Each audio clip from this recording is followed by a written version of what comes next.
హమాస్లో ఉన్నటువంటి బందీలందరినీ విడిచిపెట్టి తీరాల్సిందే, ఇది ఇజ్రాయెల్ తేల్చి చెప్తోంది.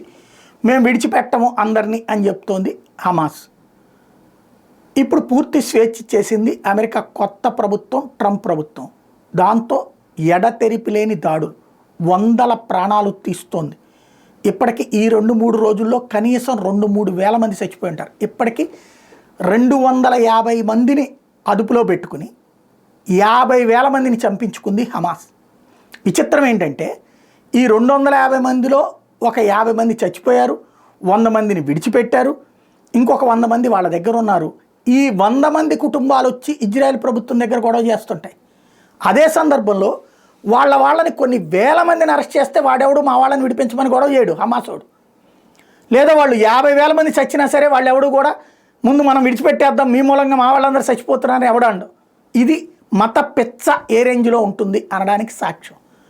వేలాది మంది ప్రజలు చచ్చిపోతున్న ఈ బందీల కోసం వాళ్ళు మాత్రం ఆగరు, వదిలిపెట్టరు. అదే సందర్భంలో 100 మందిని విడిపించలేదని ఇక్కడ రచ్చ జరుగుతుంది. ఇప్పుడు జరుగుతున్నటువంటి ఇజ్రాయెల్లో ఇదే తంతు.